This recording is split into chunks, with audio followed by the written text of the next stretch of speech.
안녕하십니까. 한국회사법학회 회원 여러분, 2020년 12월 3일 한국해양대학에서 진행을 추계학술대회를 진행하도록 하겠습니다. 이번 학회의 대주제는 자율운항선박과 코비드19이며 이와 관련되어서 KMI과 한국해양대학교에 있는 한국회사법학회가 공동으로 학술대회를 개최하게 되었습니다. 식수는 개회 세션 1, 세션 2 종합토론 형식으로 진행할 예정이며 코비드19로 인해서 종합토론은 긴급하게 생략을 하도록 하겠습니다. 그럼 한국회사법학회 최석윤 회장님의 개회사가 있도록 하겠습니다. 존경하는 한국회사법학회 회원 여러분, 안녕하십니까? 여러분도 같은 마음일 거라고 생각합니다만은 저도 이 코로나 사태로 인하여 이렇게 비대면으로 학술대회를 진행할 수밖에 없는 상황이 안타까울 따름입니다. 아무튼 이번 2020년 KMI 한국회사법학회 공동학술대회는 자율운항선박과 코비드19과 관련된 대주제로 전문가를 초대하여 토론과 담론을 쌓아가는 장을 마련하는 데 의의가 있습니다. 실제로 회사 분야와 관련된 정보통신기술의 급격한 발전은 산업과 사회 전반에 상당한 영향을 미치고 있습니다. 특히 4차 산업혁명으로 인한 회사 기술의 융복합화, 선박운항의 디지털화, 그리고 플랫폼 비즈니스 확산은 기존과는 확연히 다른 새로운 트렌드를 형성하고 있습니다.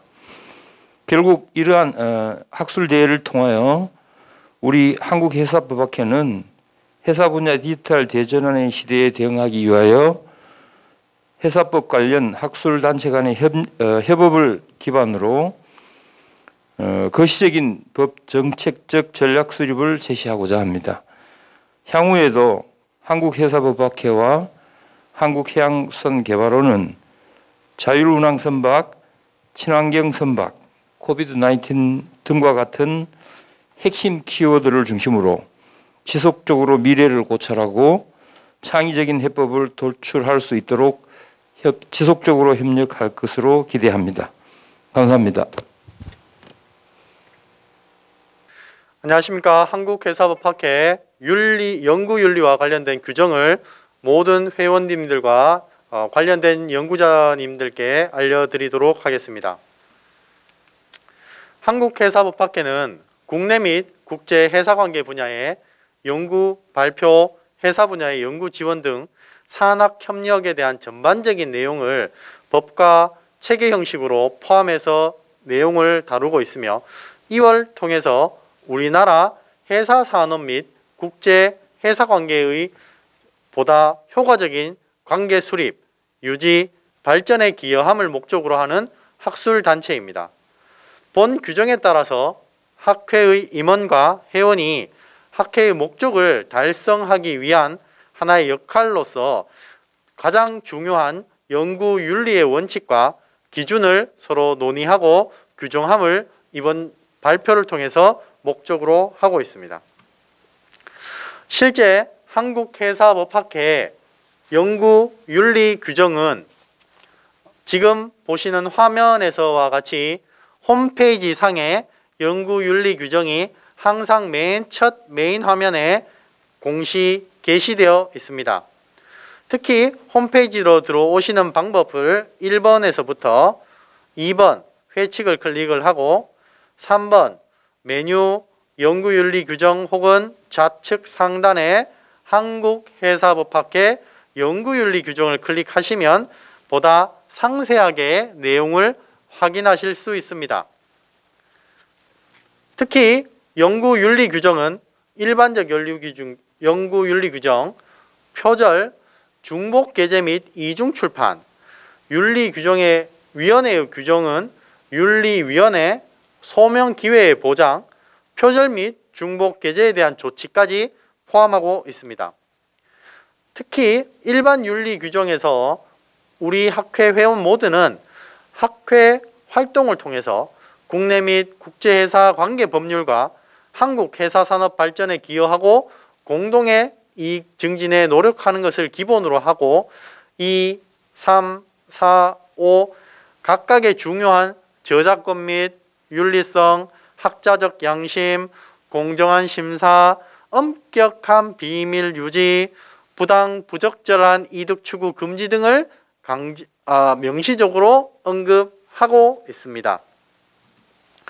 특히 표절과 관련되어서는 타 연구에 대한 출처를 명시하고 이를 통해서 명시하지 아니한 사항에 대해서 또는 임의적인 활동의 경우와 관련되어서도 인용 부호 없이 타인의 저술, 문구, 아이디어 등을 그대로 옮기는 활동 등을 엄격하게 제한하고 있습니다.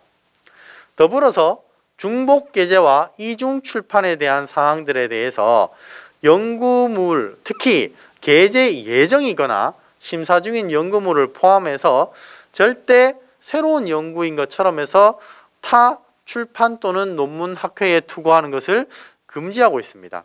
이를 통해서 이전 출판물에 대한 정보 제공, 중복 게재, 이중 출판에 대한 사항들을 연구윤리위원회에서 엄격하게 검토하고 있다는 점을 알려드립니다. 한국회사법학회 연구윤리위원회는 제4조부터 6조까지 구성되어 있으며 거기에는 실제로 연구윤리 규정에 위반한 사항에 대해서 위원회를 구축하고 총 회원 5인을 통한 회장 선임, 임기 2년 등을 통한 연구윤리상에 올라온 사항들을 의결 처리하도록 되어 있습니다. 특히 폭넓은 조사를 통해서 실제 문제된 사항들에 대한 연구윤리 규정 위반 사실을 판정함에 있어서 적절한 조치를 취할 수 있고 특히 연구윤리위원회에서 제소된 사안에 대해서 접수된 날로 60일 이내에 심의 의결 처리함으로써 연구윤리위원회의 공신력 있는 결정을 존중 관리하고 있습니다. 또한 소명 기회에 대해서 충분히 보장하고 제소한 회원의 신원을 절대 외부에 공개하지 않음으로써 조사에 대한 협조와 학회의 연구에 대한 윤리의 중립성, 객관성, 공정성을 1, 2, 3 연구 소명의 기회 보장을 통해서 언급하고 있습니다. 또한 표절 및 중복 게재에 대한 조치로서 결과론적으로 3년 이내에 본 학회에 논문을 제출할 수 없음을 강제하고 있습니다. 또한 표절, 중복 게재, 확정 논문은 본 학회 논문 목록에서 삭제함을 기본으로 하고 특히 첫 학회지에 이런 사실에 대해서 전 회원들에게 공지함으로써 학회의 독립성과 공정성을 담보하고 있습니다. 특히 보다 상위 단체인 한국학술진흥재단에 관련된 사항들을 통보함으로써 타 학회지에 또 일련의 사항들을 조치 통보하고 있습니다. 이를 통해서 한국회사법학회는 전 회원님들에게 연구윤리 규정을 다시 한번 상기시켜 드렸고 이를 통해서 한국회사법학회는 보다 깨끗하고 공정하고 독립적이며 그리고 모든 학술단체와 학술지의 모범이 되는 연구윤리 규정을 엄격하게 준수하고 있음을 다시 한 번 더 천명하고 공지하고 알려드리는 바입니다. 앞으로도 많은 회원님들의 연구 논문에 대한 투고와 참여, 학술대회 발표 등을 진심으로 기대하겠습니다. 감사드립니다.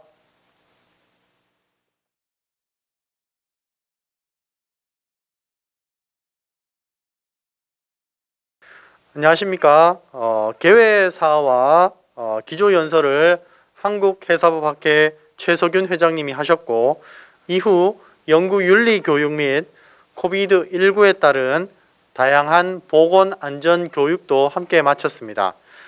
이후 세션 1주제 한국해양수산개발원 이혜진 전문연구원께서 자율운항선박과 기술발전, 우리나라의 정책 대응이라는 주제로 발표를 하도록 하겠습니다.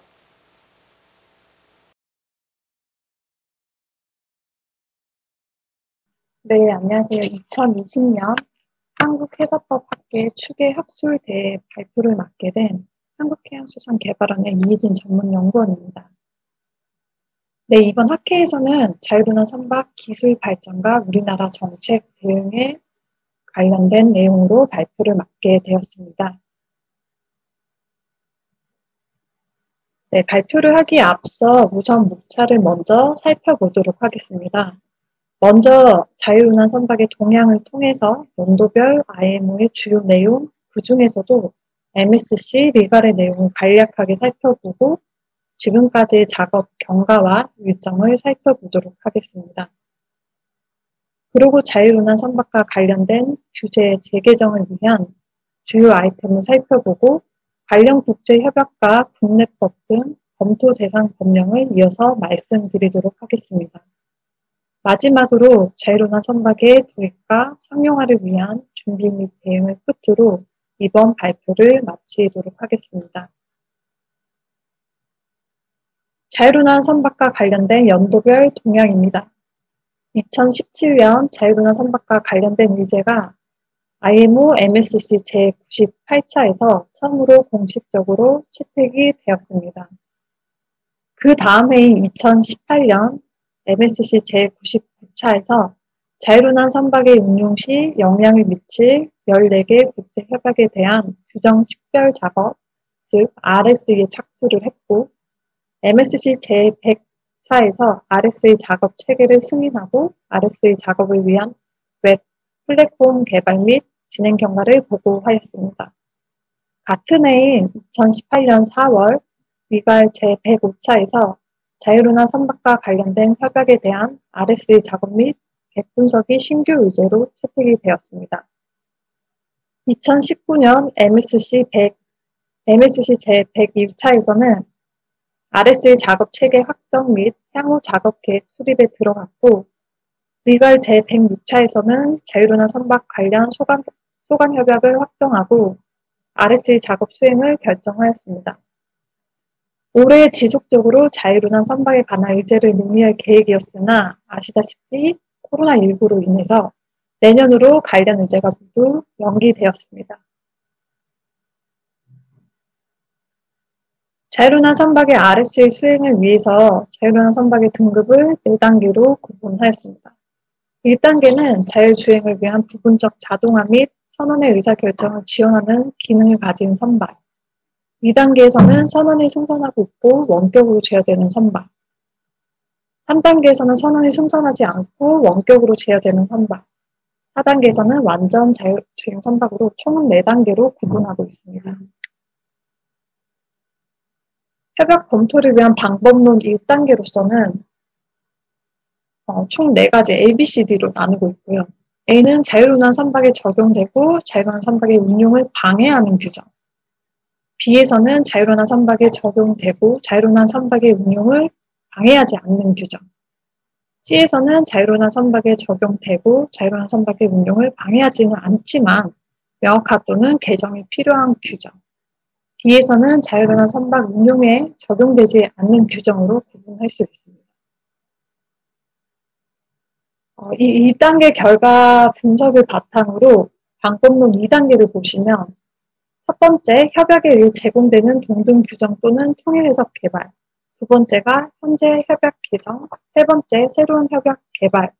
네 번째, 분석의 결과로서 해당 사항이 없음으로 볼 수 있습니다. 방금 말씀드린 부분이 지금 비슷한 내용이라서 참고로 보시고 넘어가면 될 것 같고요. 그 다음에 법률위원회 작업 절차 및 일정을 1단계랑 2단계 부분에서 작업 내용별로 정리해 놓은 표입니다. 이것도 추후에 다른 표랑 조금 같이 설명을 드리면 될 것 같아서 넘어가도록 하겠습니다. 네, 여기 보시면 지금 법률위원회 현황 볼 수 있는데요. 여기 IMO 법률위원회 소관 협약별로 지금 어떠한 아이템에 대해서 명확하게 필요한 것으로 내용을 조금 언급을 해놨고요.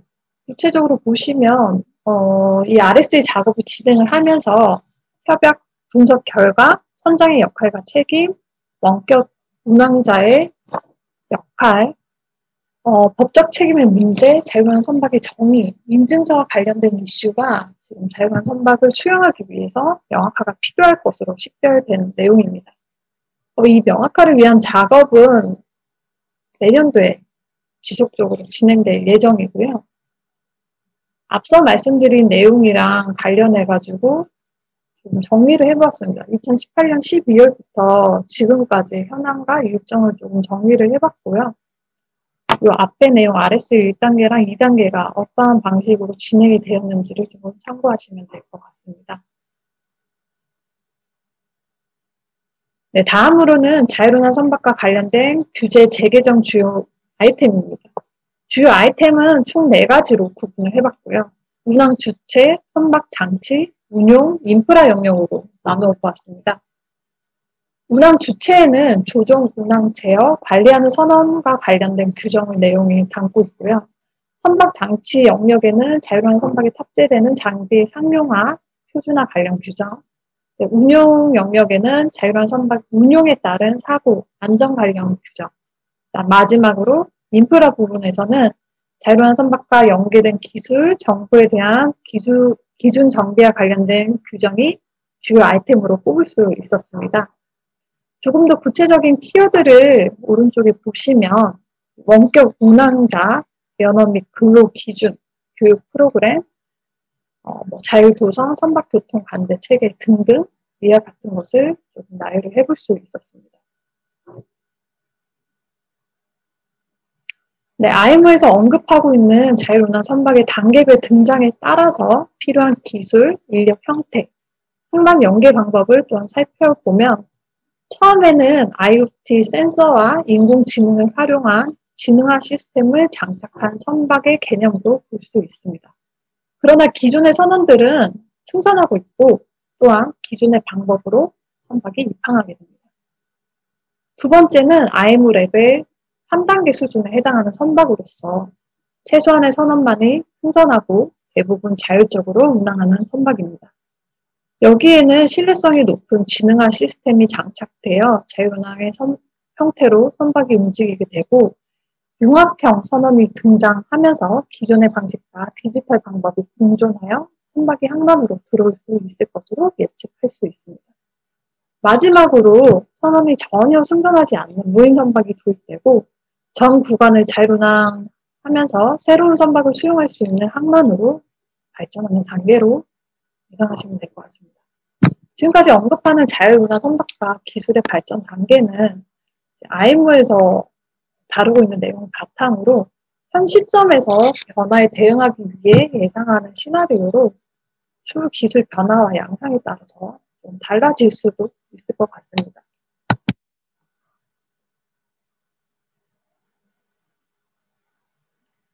네, 국제협약 관련된 내용으로 넘어가서 보면요. 이 국제협약이 재개정되고 발효되면 헌법상 절차에 따라 체결된 조약은 공포를 거쳐서 국내법으로 수용이 되고 국내법과 같은 효력을 지니게 됩니다. 우리나라는 IMO 협약의 재개정에 대응해서 이를 수용한 국내법 법제를 보유하고 있고요. 대표적인 협약으로는 솔러스, 마폴, STCW 등등이 있습니다. 추후 자율운항 선박이 도입됨에 따라서 국내법 개정 요소를 식별하고 이를 위한 선제적 대응을 더불어 할 필요가 있을 것 같습니다. 여기에서는 여객선이랑 어선을 제외하고 자율운항 선박과 관련된 법령을 총 25개로 식별해 볼 수 있었습니다.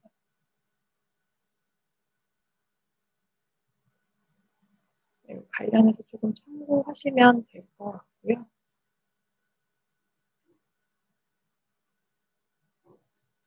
네, 마지막으로 자율운항 선박의 도입과 상용화를 위해 우리는 자율운항 선박과 관련된 기술, 법률, 보험, 인력 등 전 분야를 검토할 수 있는 연구 개발을 시행하고 이를 좀 확대하는 방안을 마련해야 할 것으로 보입니다. 또한 자율운항 선박의 기술 발전 방향 및 변화상을 종합하여 관련된 개념을 정리하고 대상을 명확히 할 필요가 또한 있습니다. 네, 선제적으로 규제를 해소하고 정부와 유관기관의 협력을 통해 국제 표준에 적극적인 대응이 필요하다고 또한 볼 수 있고요. 이를 위해서는 로드맵을 작성해서 조금 더 체계적으로 어떤 부분이 필요할지에 대해서 식별을 해보면 더 좋을 것 같습니다. 지금 정부에서 이 관련해서 로드맵을 작성하고 있는 것으로 알고 있고요. 내년도 되면 조금 더 명확한 내용이 나오지 않을까 생각해 볼 수 있을 것 같습니다. 네, 이상으로 자율운항 선박의 기술 발전과 우리나라 정책 대응에 관한 발표를 마치도록 하겠습니다. 네, 감사합니다. 이번 토론문은 한국 성급의 유진호 박사님께서 자율운항 선박의 기술 발전과 우리나라 정책 대응이라고 하는 핵심 발표 내용들에 대해서 간략한 토론 코멘트 내용들을 언급드리도록 하겠습니다. 자율운항 선박은 단인 선종을 가리키는 것이 아니라 최소한 4단계 또는 6단계의 넓은 범위를 아우르는 디지털 선박 유형을 총칭하는 비특정적 개념입니다. 그러므로 이러한 유형의 선박을 대상으로 하는 기술 정책 또는 산업 정책도 단일성보다는 보다 다양한 테크니컬 앤 오퍼레이션 변이성을 충분히 고려하여 수립되어져야 합니다. 이 점에서 특정 유형에 모두 투입하는 것보다는 스펙트럼 내에서 상업성과 경제성을 구비한 요소 기술들에 대한 개발과 투자 역량을 집중하여야 합니다. 특히 이러한 기술 요소는 탈산소 수소 경제 시대에 요구되는 친환경 선박의 배출가스 저감 및 에너지 컨트롤에 그대로 적용 가능한 기술과 상당한 교집합을 형성할 수 있다는 점에서 매력적입니다. 자율운항 선박 기술 개발과 탈탄소와 친환경 선박 기술 개발은 분리하여 접근해서는 아니 될 정도로 서로 아주 밀접한 관계도 있고 또는 또 다른 아주 복잡한 그 관계가 있음을 여러분들도 충분히 이해하실 것입니다. 본질적으로 범위의 관점에서 자율운항 선박은 고정된 물체의 성질보다는 유동적인 사회, 기술적 시스템의 성질이 더욱 크다는 점을 주목할 필요가 있습니다. 문제는 UN 해양법, 솔라스, 마폴, 선박안전법 등에서 해사법의 입법 목적이 자율운항 선박의 규제 목적과 반드시 일치하지는 않는다는 점입니다. 예컨대 솔라스는 해상 인명의 보호, 마폴은 해양 환경의 보호 등의 목적이 있습니다. 그러나 자율운항 선박은 인명적 요소가 극소화되고 있는 반면에 디지털 기술의 효율성 요소는 극대화된 것임에 따라서 규제의 목적이 좀 더 부합성이 높다고 할 수 있을 것 같습니다. 따라서 IMO의 Regulatory Scope Exercise는 개별 조항의 적합 여부에 천착하기보다는 단계적 개념의 자율운항 선박을 구성하는 요소 기술의 개발, 시험, 검증, 이를 운항 가능하도록 둘러싸고 있는 사회 기술적 시스템과 인프라에 주목하고 있습니다. 그리고 이를 위한 독립적이고 포괄적인 입법을 검토해야 할 시점입니다. 이러한 종류의 선박이 인류에 미치는 장점과 위해를 사전에 평가할 수 있는 평가 툴도 마련되어야 할 것입니다. 플래그 스테이트의 국내법적 입법도 필요할 것이며 실선 테스트, 탑재, 보급, 운항 등을 촉진하는 보급형 입법도 고려할 필요가 있습니다. 특히 새로운 자율운항 선박의 규제 입법은 무인 항공기와 자율주행 자동차의 사례를 통해서도 충분히 경험적 지혜를 벤치마킹할 수 있으며 이를 통해 디지털 기술과 윤리적 인간의 조화도 함께 지향할 수 있습니다. IMO가 시간이 걸리면 국내적으로 정부 주도하에 제정하는 방법도 가능합니다. 규제 입법은 넓은 기술적 스펙트럼과 그 변이성, 유동적 사회 기술 시스템 등을 모두 포섭할 수 있어야 합니다.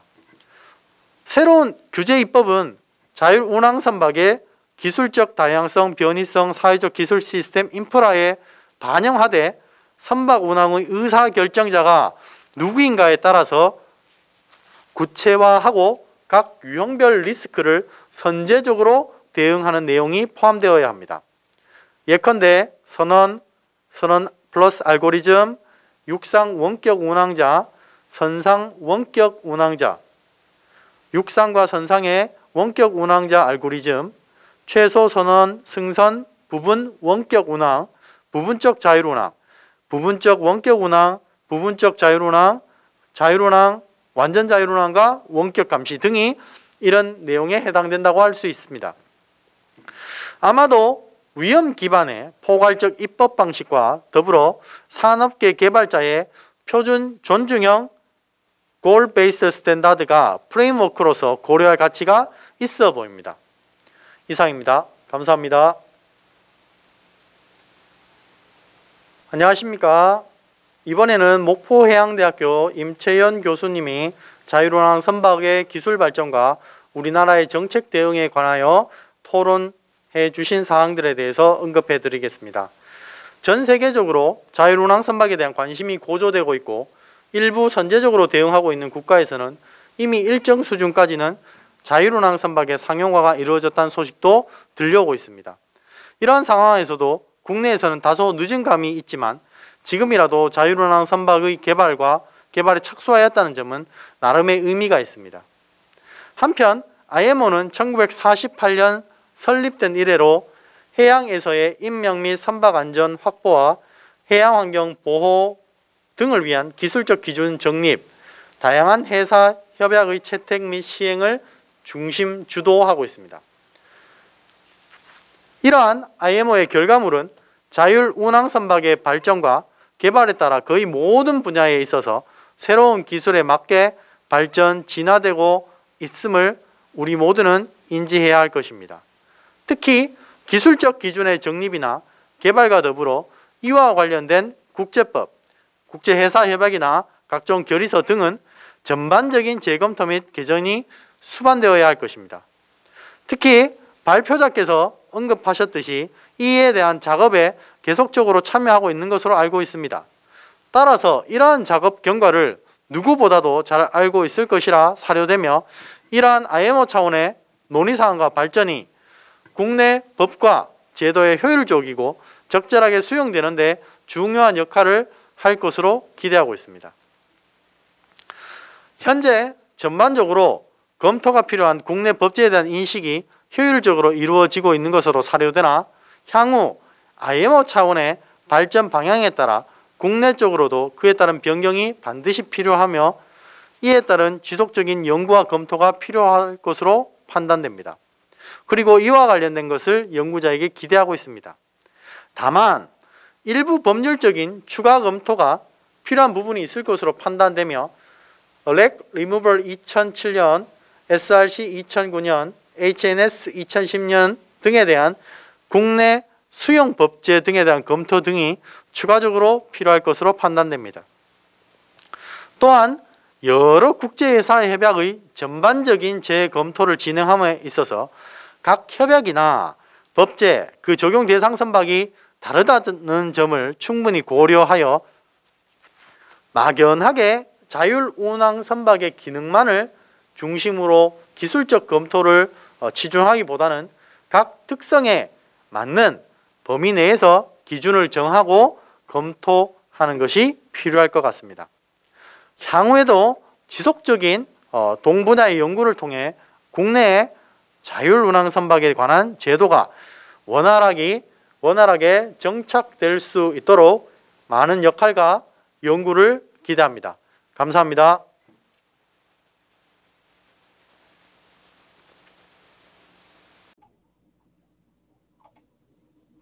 네, 안녕하세요. 먼저 코로나19로 제가 직접 참석하지 못한 점 굉장히 송구스럽게 생각을 합니다. 다음에 기회가 되면 참석해서 조금 더 활발한 토론을 할 수 있도록 하겠습니다. 네, 목포해양대학교 임채영 교수님과 한국성급의 유진우 박사님 말씀 잘 들었습니다. SIC 2009, WIC 2007, 그다음에 HNS 2010과 같은 국제 협약들도 검토해야 될 필요성이 있습니다. 제가 발표한 것과 같이 웅클루스, 솔러스, 그다음에 STCW, 마프 등 포괄적이며 대표적인 협약을 먼저 살펴보고 그 후에 관련 위원회에서 같이 검토해야 할 것으로 보입니다. 또한 더 나아가 해상 물품 운송의 면책 약관 등을 다루고 있는 헤이그 비스비 규칙들 등도 같이 살펴봐야 할 것으로 생각이 됩니다. 기존의 법들이 선박의 안전 운항을 위한 내용을 담고 있다면 자율운항 선박의 시범 운항 상용화를 위한 지능법적 성격의 법 또한 검토할 필요가 있습니다. 자율운항 선박의 단계별 개발에 있어서 바라보는 시각에 따라 4단계 혹은 6단계 등으로 구별하여 나눌 수 있지만은 현재 IMO에서는 선원의 승선 유무, 의사결정을 지원하는 시스템 등에 따라서 총 4단계로 구분하고 있습니다. 개발한 속도에 따라서 그리고 개발하면서의 문제점 식별함에 있어서 이는 추후 더 세부적으로 나눠질 수도 있을 것입니다. 또한 마지막 단계에서 바라보는 자율운항 선박은 이내비게이션, 친환경 선박, 스마트 항만 등 전체를 같이 아울러 개발된 최적의 모델로 구현될 것이라고 생각이 듭니다. 자율운항 선박이라는 개념이 국제사회에 나타났지만 이에 대한 명확한 정의가 아직 불분명하고 선장과 선원 등과는 다른 개념인 원격 운항자가 나타남에 따라 이에 따른 역할과 책임 등이 불명확합니다. 기존 전통적인 선박의 설계나 운영 체계가 다르기에 관련된 인증 개발, 기술 개발 등 여러 분야에서 검토되고 연구해야 할 부분이 앞으로 다양하고 많습니다. 자율주행 자동차, 드론의 등장 등 새로운 신기술은 날이 갈수록 발전하고 있지만 현재의 법체계는 시대의 흐름을 따라가지 못한다라는 말을 많은 전문가분들이 하고 계십니다. 지금 IMO와 정부는 자율운항 선박의 도입으로 향후 해양 물리의 패러다임을 바꾸고 각 산업에 미치는 파급 효과가 클 것으로 예상하고 있습니다. 이에 따라서 많은 전문가분들이 관심을 가지고 선제적으로 규제 개선에 적극 참여해 주시어 미리 준비해 주신다면 회사 안전과 산업 활성화 등에 큰 기여를 할 수 있을 것이라고 생각이 됩니다. 네, 감사합니다. 이상입니다.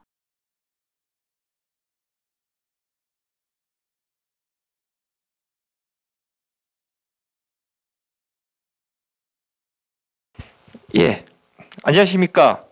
두 번째 세션 사회를 맡은 한국해양대학교 홍성화 교수입니다. 먼저 코비드19 상황하에 선원의 가치 재인식과 인권 보호를 위한 법제적 재현이라는 주제를 가지고 한국해양수산연수원 진호연 교수님의 발표가 있겠습니다. 진호연 교수님 발표 부탁드립니다.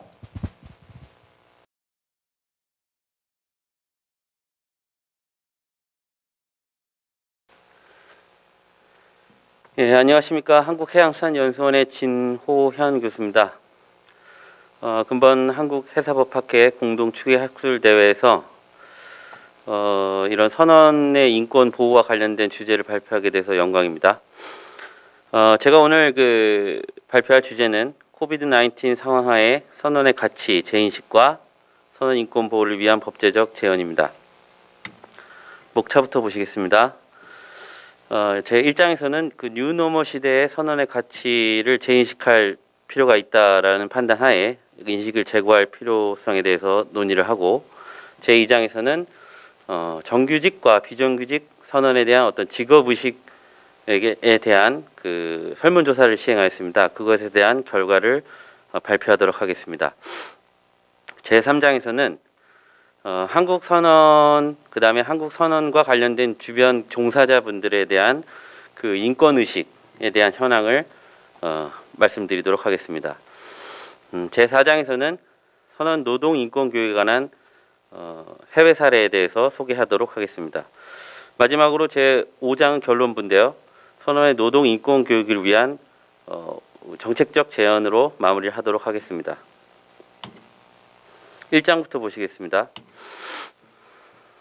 본 자료는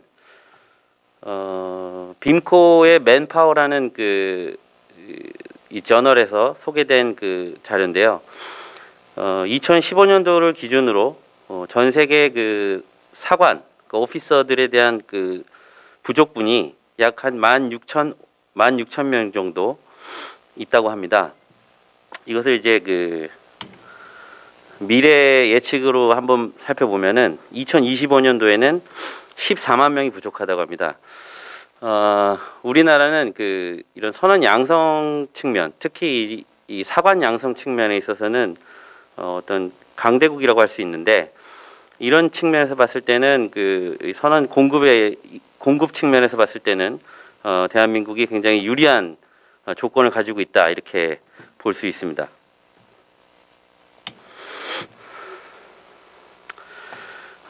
지구적 자본주의 문명은 총 4개의 기둥으로 발전을 했다고 볼 수 있는데, 그것은 이제 산업의 지구화, 가치의 금융화, 생활의 도시화, 환경의 시장화입니다. 그 중에서 제가 말씀드리고자 하는 것은 산업의 지구화 부분입니다. 한국은 뭐 모두 다 잘 알다시피 그 G20 국가 중에 이제 수출입 의존도가 굉장히 높은 국가고요. 이런 표현을 들어보셨을 테지만 이제 글로벌 가치 사슬이라는 표현을 오랫동안 쓰고 있는데, 이게 뭐냐면은 그 두 국가가 어떤 국가가 재화를 생산하는 과정에서 두 국가가 연동되지 않으면은 재화가 탄생되지 않는다는 시스템입니다. 이러한 그 글로벌 밸류 체인이 약 한 40년 동안 지속이 되어 왔고, 우리나라는 그런 무역 의존도가 굉장히 높은 나라이며, 이런 해운 분야에 특히 이제 선원직이 가장 최전선에서 활동을 하고 있다, 이렇게 생각하시면 되겠습니다. 특별히 이제 그 코비드 상황에서 그 미국의 예를 들 수 있는데,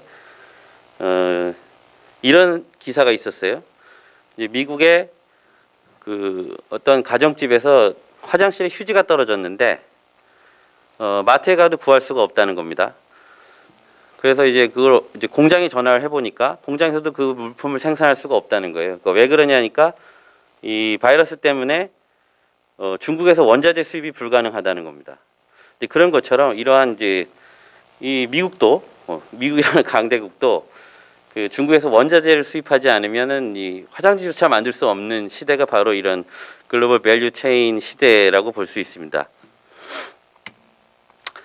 이런 와중에 그 영국이나 미국 같은 경우에는 여러 그 분야에 종사하고 있는 사람들을 키워커 또는 에센셜 임플로이라고 이제 칭하고 그들을 보호하는 운동을 전개하고 있습니다. 그 중에 이제 트랜스포테이션 워커스가 이제 해운 분야에 종사하는 선원이 해당이 될 텐데요. 우리나라도 역시 이러한 그 운동이 필요하다고 생각이 됩니다. 바로 넘어가서 그 정규직과 비정규직 선언의 어떤 직업 의식을 확인했는데 그것에 대한 발표를 하겠습니다. 정규직과 비정규직 선언에 대한 그 확산에 대한 그 연역적 배경은 우리나라 같은 경우에는 그 1997년 IMF 외환위기를 기준으로 2008년 리먼 브라더 사태까지 이런 고용의 유연성이라는 이름 하에 비정규직이 굉장히 많이 확산이 되었는데요. 우리 선언법도 역시 그 1990년 8월 1일 그 선언법이 전면 개정되기 전에는 이제 그 이런 특정 어떤 정규직과 비정규직을 구분하지는 않았지만은 어떤 특정 계약의 특정 유무에 따라서 일반 계약과 특정 계약으로 구분을 하였고 그런 계약 기간도 명시적으로 있었습니다. 근데 그렇지만 이제 그 이후에 개정 이후에는 어떤 고용 형태에 따라 자유롭게 체결하는 형태로 바뀌었습니다. 이러한 비정규직 확산 역시 이 선언도 역시 그러한 그 육상의 그런 비정규직 확산에 더불어서 함께 이제 비정규직 확산이 되었는데요. 이제 그런 것들이 결국 상선선의 안정적인 고용 유지가 위협을 받고 있다라는 비판이 있었습니다. 이 설문조사에 앞서서 정규직과 비정규직을 이제 법적으로 정하는 그 임금 차액을 한번 구해봤습니다. 그 위에서 보시는 표가 어떤 선사의 특정 선사의 그 임금 타리프를 가져다가 조금 변형을 해서 이렇게 기준점을 두었고요. 이거 이제 이런 기준점을 통해서 이제 어떤 사람이 이제 3등 항에서부터 1등 사관까지 이제 진급을 하는 과정에서 비정규직은 어떤 불이익을 받고 금전적인 불이익, 그다음에 정규직은 어떤 금전적인 이익을 받는지를 이제 살펴보니 약 유급 휴가급에서 약 640만 원 정도의 차이가 났고 퇴직금은 3,800만 원 정도의 차이가 났습니다. 그래서 총 한 4,400만 원 정도의 그 임금 차액을 볼 수 있었는데요. 여기에 이제 이 임금 차액은 사실은 개인마다 이제 상대적이겠지만 임금이 차익이 크다 적다라는 건 개인의 차이가 있겠습니다만은 선박에서 근무하는 그런 어떤 그 노동의 강도라든지 이제 고립된 생활이라든지 이런 것을 10년 동안 했을 때 차익으로 본다면은 그렇게 크지 않다고 보여지는데요. 여기에 이제 그 비정규직 선원들이 이제 인식하고 있는 바가 이제 실업수당 문제였습니다. 실업수당은 사실 그 임금이 아니고 재취업수당으로서 이제 직업을 잃은 사람이 이제 재취업을 하기 위해서 어떤 받는 국가의 보전적 형태의 그 금전인데 그것을 이제 생계비로 사용을 하게 되면은 이 금액은 훨씬 더 줄어듭니다. 반 이상 줄어들거든요. 그래서 이제 그 정규직과 비정규직의 임금 차익이 그렇게 크지 않다라는 것을 우리가 알 수 있었고 또 비정규직을 선택하는 이유 중에 실업수당 문제가 있었고 그것은 사실은 그것을 이제 일부러 남용하는 이런 사태도 또 발생했다고 해요. 그래서 이제 그런 것들은 사실 지양해야 하는 상황인데 그런 것까지를 감안하면은 어떤 이제 노동적인 어떤 교육이 좀 부재하지 않은가 이런 생각을 해봅니다. 이 부분까지 다 말씀을 드린 것이고요. 자, 그 다음에 이제 새로운 인재에 대한 부분인데, 제가 이제 논문을 이제 발표하면서 이제 가장 주요 쟁점으로 다뤘던 것은 뭐냐면 자발적 비정규직 문제입니다. 육상 근로자는 그 2007년도부터 자발적 비정규직 문제에 대해서 논의를 하였고 연구를 하기 시작했더라고요. 이제 이런 자발적 비정규직이 탄생하는 것이 해운 분야의 선언에서도 이제 발생했다는 걸 우리가 알 수 있고, 그 자발적 비정규직이 발생한다는 이유는 뭐냐면 가장 큰 이유는 언제든지 쉴 수 있을 때 쉬었으면 좋겠다라는 인식하에서 그렇게 선택을 하고 있었습니다. 정규직과 비정규직 선언의 인식도 조사에 대해서 조사 방법은 그 포커스 그룹 인터뷰 방식으로 그 중점 그룹 조사를 시행하였고요. 그 중점 그룹 조사를 시행하기 위해서 일반 설문 조사를 시행하였습니다. 이제 주요 내용을 살펴보면 그 응답자 중 그 정규직을 선호하는 사람은 당연히 많았고요. 그렇지만 그의 반면에 이제 비정규직을 선호하는 이런 사람들도 있었다라는 것이고, 또 정규직이지만 채용 계약은 비정규직을 선호한다는 응답자도 있다는 게 굉장히 전혀 예상치 못한 답변이었습니다. 또 임금이나 고용 안정성, 근로조건, 복지 혜택 뭐 이런 부분에 있어서 일부 차이가 있다 없다 나왔는데 대부분 차이가 없는 것으로 드러났습니다.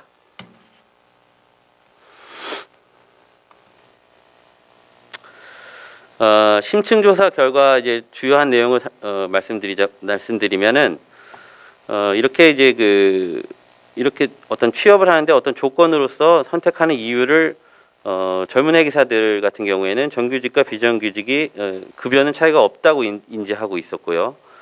퇴직급여 제도가 이제 문제였는데 지금 이제 육상에서 활용하고 있는 퇴직급여 보장법에 따른 퇴직급여를 정립해서 이제 노후에 연금식으로 받는 퇴직급여 보장법을 일부 선사들은 이제 중간 정산을 못하는 방식으로 이제 활용을 하고 있음으로써 비정규직이 또 양산이 되는 그런 효과를 나타내고 있었습니다.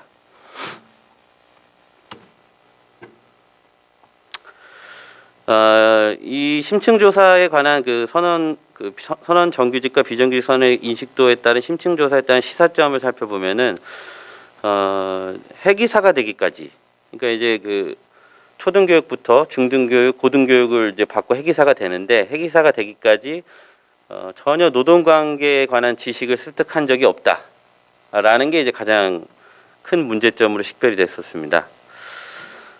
또한 그 장기 승선보다는 이제 군 대체 복무만을 위해서 승선하는 경우, 혹은 퇴직금 중간 정산을 위해서 뭐 비정규직 선택하는 경우, 이런 것들이 이제 드러났었습니다. 결국 이러한 이 젊은 회계사들, 이런 회계사들의 그 의식의 변화는 결국 기업이 변화를 해야 되고, 결국 기업이 변화한다는 건 산업이 변화해야 된다는 것이고, 그런 산업의 변화는 정책적으로도 어떤 변화가 필요하다는 것을 우리가 알 수가 있습니다. 큰 시사점으로 그 자발적 비정규직이 이제 탄생했다는 점, 그 다음에 이러한 젊은 회계사들이 노동관계 지식이 부족하다는 점, 그 다음에 이제 외국인 선언에 비해서 자질이 이제 부족하다는 인식도 있었어요. 이제 이런 부분에 있어서 외국인 선언과 이제 경쟁해야 된다는 점, 뭐 이런 것들이 이제 가장 큰 문제점으로 식별이 되었고요. 그러기 위해 이러한 우리나라가 이제 우리나라 회계사를 양성하고 이제 직업을 유지하고, 그다음에 이제 지속 가능한 해운 산업으로 이끌고 가기 위해서는 어떤 장기 승선을 유도하는 정책이 필요한데, 그것이 바로 이제 직업 안정 제도라고 할 수 있습니다. 우리 선언 법령에서도 직업 안정에 대해서 선언 정책 기본 계획을 세우도록 하고 있습니다만은 구체적인 어떤 방안이 설정되어 있지 않은 상태고, 이에 반해서 이제 고노부의 이런 법령이나 제도를 보면은 개별 법률로 그것들이 이제 만들어져서 어떤 직업 안정 제도를 활용하고 있는 것을 확인할 수 있었습니다. 또한 개별적인 자질 향상, 회계교육을 통한 자질 향상도 필요하지만, 이제 회계사가 되기까지 어떤 노동교육이 부재한 점을 들어 노동교육이 필요하다는 것을 우리가 필요하다는 것을 알 수 있었습니다. 자, 다음으로 넘어가서 한국 선언의 인권 의식 현황을 살펴보겠습니다. 최근에 이런 사건들이 이제 자주 일어났었습니다. 특별히 또 주목해야 될 것은 선박에서의 이제 자살이 있었던 사건인데, 젊은 사람들이 우리나라는 뭐 다들 잘 아시다시피 OECD 국가 중에 자살률은 1등입니다. 항상 1등이고, 또 산업재 자살률은 20년째 1등이고, 또 노인 자살률 1등이고, 그다음에 청소년 자살률도 높습니다. 이 독일의 학자 디르갱이라는 사람이 연구 결과에 따라서 어떤 자살 촉진 개수라는 거를 발견을 했어요. 자살 촉진 개수가 뭐냐면은 자살이라고 하는 것은 이제 결국 사회적 어떤 긴장의 산물인데, 이 학자는 그 사회 현상을 들여다보지 않아도 자살하는 사람이 정기적으로 몇 명이 나온다면 앞으로도 그렇게 나올 것이다라는 걸 예측한 겁니다. 그게 바로 이제 자살 촉진 개수예요. 과거에도 뭐 선박 내에서 자살이 있었는지는 모르겠습니다만, 최근 들어서 이렇게 자살이 일어나고 이제 인권 침해가 발생하고, 이런 것은 뭐냐면 결국에는 이제 어떤 문화적 차이에 따른 외적 요인에 따른 어떤 문제가 있다는 걸 우리가 알 수 있고, 그다음에 이제 어떤 외부적 영향이 없다면은 결국 그런 자살이라고 하는 이런 안 좋은 일들은 계속적으로 발생할 것이다라는 걸 우리가 연구 결과에서 알 수가 있습니다. 그래서 특별히 선언 인권에 관련된 의식 조사를 한번 해보았습니다. 조사와 관련된 일반적인 사항들은 다음과 같고요. 그 결과를 살펴보면은 관계 중심 사회에서 규칙 중심 사회로 이제 전환되는 걸 알 수 있습니다. 요즘 90년대생 이후에 이 젊은 회계사들 같은 경우에는 어떤 정해놓은 규정, 이거에 대해서 굉장히 복종적입니다. 그래서 그렇게 규칙을 정했다면 그렇게 지켜야지 하는 생각이 굉장히 깊어요. 이거는 이제 선상뿐만이 아니라 육상에서도 마찬가지로 그런 규칙 중심의 사회로 전환되는 걸 확인할 수 있었습니다. 그다음에 정서적 사회적 고립감에 대해서는 특별히 그 상급 사관이 이런 그 집단적 외로움을 더 느낀다고 이제 조사 결과가 나왔습니다. 근데 그것은 이제 그 아무래도 상급자가 이제 선박을 운영하는 과정에서 책임져야 될 일이 많다 보니까 정서적이고 사회적인 고립감을 더 느끼는 걸로 우리가 알 수 있었습니다. 다음에 이제 성인지 감수성은 이제 부족한 걸로 나왔습니다. 그다음에 차별 및 괴롭힘에 대한 인식 등이 부족하고 폭력의 심각성과 이제 무관심이 있었는데요. 이제 이 부분이 이제 좀 이제 굉장히 그 뭐랄까 짚고 넘어가야 될 부분인데, 일단 기본적으로 언어폭력은 이제 모든 계층별로 이 조사는 그 선원뿐만이 아니라 육상의 직원들, 그 다음에 그 교수자들, 그 다음에 이제 그 유관단체 임직원들까지 다 그 조사를 전폭적으로 했는데, 전방위적으로 했는데, 계층별로 그 이 언어 폭력은 75% 이상 존재한다, 이렇게 답변을 했습니다. 이제 결국 본선에서는 이제 결국 그 언어 폭력을 입에 달고 사는 거죠. 예. 그런 상태였고, 그 다음에 이제 더 주목할 만한 사항은 이제 성폭력이나 성추행, 그 다음에 폭행, 뭐 이런 것들이 20회 이상 있었다, 보거나 경험한 적이 있었다라는 퍼센테이지가 있다는 게 중요한 겁니다. 대부분은 그런 그 폭행이나 성폭력, 성추행이 없었다고 답변을 했지만, 이제 작은 퍼센테이지만 이제 20회 이상 그런 폭행이나 폭력을 경험한 적이 있었다라고 답변했고, 그거보다 더 심각한 문제는 뭐냐면, 그렇게 성폭력이나 폭행이 있었는데 그럼 왜 그 고발하거나 어떤 다른 조치를 취하지 않았느냐라는 답변에 답변에 뭐가 있었냐면요. 그 자신이 그 피해를 받거나 자기한테 불이익을 당할 것 같아서라는 답변이 있었고, 가장 많았고, 그 다음에 선상에서는 그 정도 일은 있을 수 있는 일이라고 생각해서 이런 답변도 있었습니다. 이거는 이제 어떤 그 굉장히 무관심한 태도고, 이 조사하는 조사자 입장에서 굉장히 경악을 금치 못했던 내용들입니다. 어쨌든 이제 그런 부분이 좀 심각한 상태였다라는 걸 우리가 알 수 있었습니다. 그다음에 이제 업무 갈등과 관련된 그 상대방의 관점에 이해심 부족 부분이 있었는데, 이 부분은 이제 대부분 자기보다 이제 높은 직급을 갖고 있는 상급자에 대한 갈등이 심화된다고 나왔고, 이제 그것은 결국 그 이제 업무를 수행하는 차원에서 어떤 업무 갈등이 발생한 걸로 보여지고요. 그런 것은 결국 그 우리가 흔히 말하는 그 상대방의 관점에서 생각하는 훈련, 뭐 이런 것이 좀 부족하지 않았나라는 생각을 해봅니다. 그래서 이제 제가 주장하고 싶은 것은 그 선상에서 존재하는 어떤 다양한 갈등을 해소할 수 있는 방안이 필요한데, 그것은 결국 그 선원들만 밖에서는 되는 게 아니라 이 산업에 종사하고 있는 그 여러 그 사람들, 이 사람들에 대한 어떤 문화적인 혁명이 필요하다, 이렇게 저는 생각을 했고요. 그것이 이제 산업계 전체의 인식이 개선되는 방향으로 바꿔야 되겠다라는 생각이 되었고, 이제 그것이 저는 이제 선원 인권 교육이 필요하다라는 것으로 이제 귀결이 되었습니다. 해외 사례를 살펴보겠습니다. 그럼 해외는 얼마나 잘 돼 있는가? 프랑스는 그 초등교육부터 이제 고등교육까지 학교 교육에서 일단은 노동 인권 교육을 시행하고 있었고, 나중에 이제 고등교육 이외에는 시민교육으로서 또 이렇게 노동 인권 교육을 지속적으로 하고 있었습니다. 독일 역시도 마찬가지고요. 독일은 특별히 이 노동 인권 교육에 관해서 이제 어렸을 때부터 어떤 정치적 참여를 하게 한다든지 이런 것을 이제 교육 커리큘럼으로 만들어서 그런 제도를 이제 운영하고 있었습니다.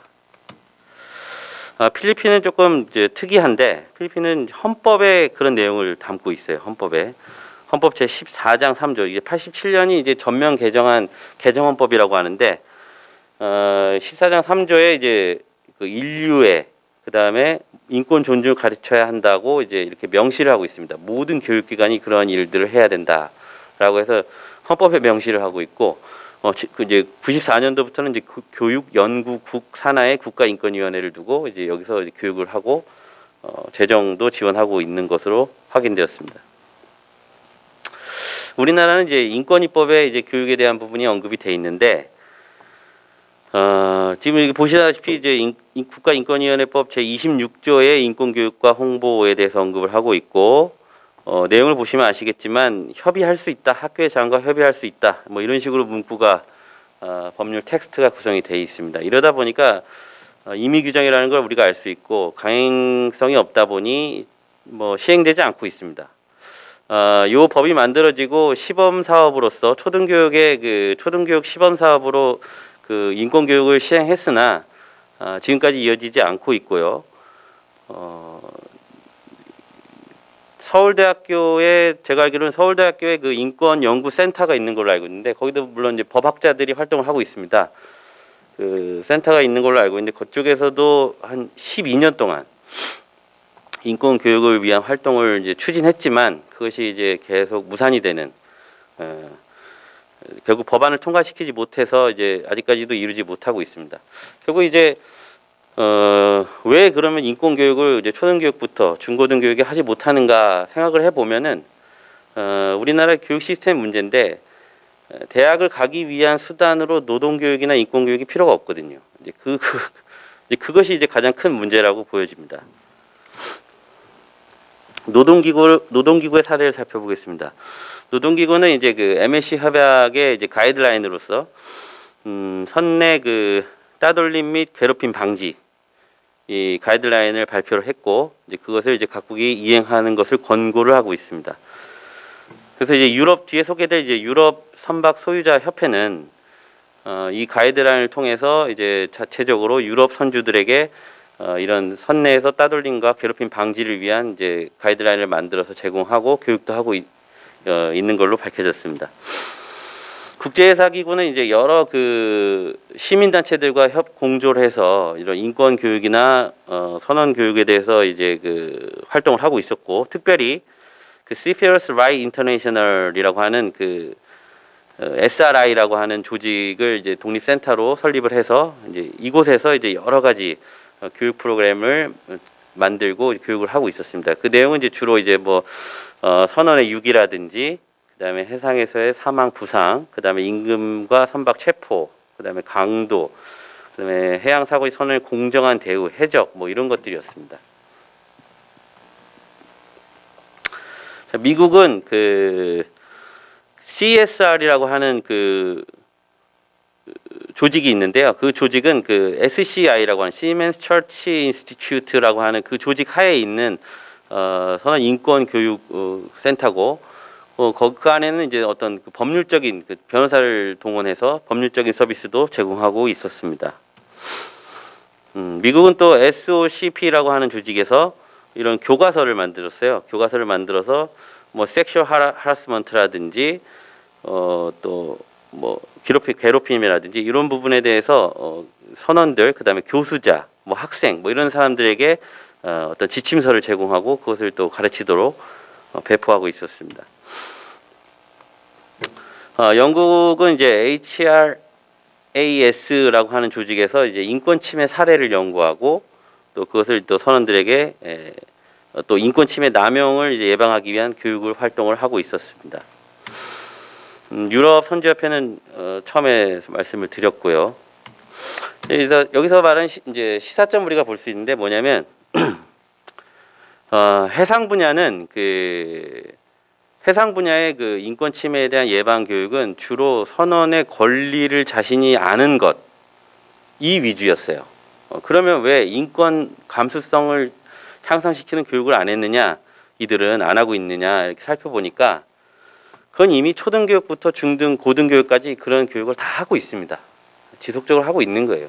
그래서 이미 인권 감수성이 이만큼 높아져 있고 다만 자신이 선원으로서 어떤 권리나 이런 지식적 측면에서 자신의 권리를 아는 것 이게 더 중요하다는 거예요. 그래서 그런 쪽으로 이제 발달이 돼 있었습니다. 우리나라는 아무것도 없습니다. 자, 마지막으로 그 결론부입니다. 그 선언 노동 인권 교육을 위한 정책적 제언입니다. 저는 이제 아까도 말씀드렸지만은 조금 전도 말씀드렸지만 이런 해운 분야의 종사자 전반에 어떤 인권 감수성 향상이 필요하다. 이제 그거에 대한 내용은 뭐 업무 갈등, 뭐 그다음에 다문화에 대한 이해, 세대 간, 그다음에 성인지 감수성, 폭력, 특히 또 무관심, 그다음에 차별 및 따돌림, 괴롭힘 뭐 이런 것들에 대한 예방 차원에서의 어떤 감수성 향상이 필요하다라는 것이었고요. 그러한 측면에서 이 회사도 기업도 어떤 기업의 사회적 책임이라고 하는 CSR이라고 하는 이런 이제 Corporation Social Responsibility라고 하는 이 규격도 있는데 이런 기업의 사회적 책임은 이제 어떤 기업이 뭐 특정 단체에 부류 단체에 뭐 도네이션을 한다든지 특정 국가에 도네이션을 한다든지 이런 차원의 수준이 아니고 경영 자체를 인권 경영을 하는 겁니다. 그 조직 내의 그 구성원들을 어떻게 인권적으로 대하고 어떻게 같이 상생할 수 있는가를 고민하는 그러한 기업 경영이 인권 경영이더라라는 걸 알 수 있었습니다. 그래서 이제 계속 반복적으로 말씀드립니다만은 선언뿐만이 아니라 해양수산 분야의 전체 집단에 걸쳐서 교육이 필요하고 특히 이제 학생과 초급 사관은 이런 선언 노동과 관련된 노동 교육이 또 필요하다라는 걸 우리가 알 수 있었습니다. 그래서 이제 지정교육기관의 학생 선언, 그 다음에 선사의 임직원들, 그 다음에 지정교육기관의 교수자분들도 이런 인권 교육이 필요하다라는 걸 알 수 제안합니다. 이것을 이제 어떤 정책적으로 법제적으로 이제 시행 가능하게 하기 위한 수단으로 단기 방안, 그다음에 중장기 방안을 이제 제시를 해봤는데요. 일단은 우리 선언 정책 기본 계획이 있는데 선언법 107조가 이제 선언 정책 기본 계획입니다. 그 안에는 이제 선언의 복지, 그다음에 교육 훈련, 양성 뭐 이런 것에 대해서 이제 언급을 하고 있는데 거기에 추가해서 이제 선언 노동 인권 보호를 위한 노동 인권에 대한 문화 확산을 위한 기본 계획이 필요하다라는 것이 이제 단기적인 방안이고요.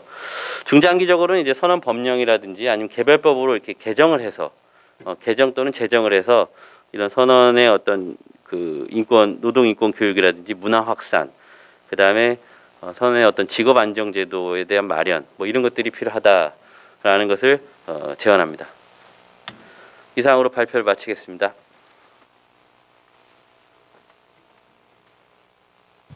예, 진우영 교수님 발표 감사드립니다.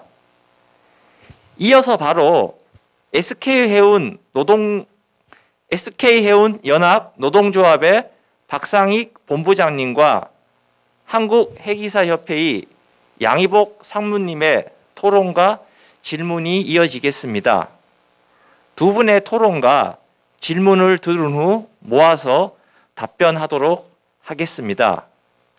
먼저 SK해운 연합 노동조합의 박상익 본부장님의 토론과 질문 내용을 사회자가 직접 소개해 드리겠습니다. 박상익 본부장님은 현재 선내에서 발생하고 있는 선내 구성원 간의 인권 침해의 심각성과 실태, 그 사례 등을 지적함과 동시에 이에 대한 개선으로 선내 구성원과 기타 관련자에 대한 강제적인 선내 인권 교육의 필요성을 대안으로 제시해 주고 있습니다. 또한 이러한 인권 교육이 체계적으로 이루어질 수 있도록 시스템 구축이 필요한데 토론자께서는 선내 인권 교육의 범위, 교육 내용, 교육 시행 기간과 교육 강사 등 요건에 대해 발표자의 의견을 묻고 있습니다. 이에 대한 답변 준비를 부탁드립니다. 이어서 회기사협회의 양희복 상무님의 토론과 질문 내용을 소개해 드리겠습니다. 양희복 상무님은 첫째, 뉴노멀 시대에 부합하는 새로운 회기사의 인재상 정립과 정책 수립의 필요성, 둘째, 선원 인권 문제에 대한 노사정학 및 회사사의 전반적인 인식 전환의 필요성, 셋째, 발표 내용과는 좀 동떨어져 있지만 현재 그 회사 산업 종사자에 대한 법정형의 적정성 여부, 필요성, 즉 최근 세월호 이후 선언에 대한 법정형이 너무 과하다는 취지에서 이에 대한 적정성 여부를 검토해서 정책 제언을 할 필요가 있다라는 주장입니다. 특히 양희복 상무님은 이 질문보다는 발표 내용에 관련해서 이 추가적인 설명으로 이해하시면 되실 것 같습니다. 자, 그러면 발표자이신 진호연 교수님께서는 박상익 본부장님의 이 질문에 대한 답변을 부탁드리겠습니다. 네, 질문 감사드립니다. 우선 박상익 본부장님께서 질문하신 그 교육 강사, 그 다음에 그 적정 교육 시간, 뭐 이 부분에 대해서 말씀을 드리고자 하는데요. 우선 그 지금 IBF 기금을 통해서 그 선원 인권 보호를 위한 교육 프로그램 마련 연구를 진행 중에 있고, 최근 중간 보고까지 이제 끝난 상태인데요. 이 안에서 이제 우리 여러 연구자분들, 또 특히 교육학이라든지 이제 또 인권, 그 다음에 이제 조직학, 뭐 이런 부분을 이제 그 전공하신 여러 교수님들과 함께 했고, 여기에서 이제 나온 결론이 전체의 집단, 제가 발표에서도 말씀드렸지만은 단순히 선언교육뿐만이 아니라 교수자뿐만이 아니라 육상의 그 인사 담당자, 그 다음에 학생, 그 다음에 선원도 초급사관, 고급사관, 이렇게 계층별로 분류를 해서 이제 전방위적으로 우리가 어떤 인권교육이 필요하다라는 것을 식별했고, 또 특별히 이제 학생 교육은 뭐 필요하다면은 이제 15차시, 이제 대학의 이제 과정이 15차시인데 15차시 과정으로 우리가 구성을 했고요. 그 다음에 이제 이제 현직에 계신 선원분들은 이제 6차시에서 5차시, 그 다음에 교강사분들도 약 5차시에 대해서 이제 교육 커리큘럼을 마련했습니다.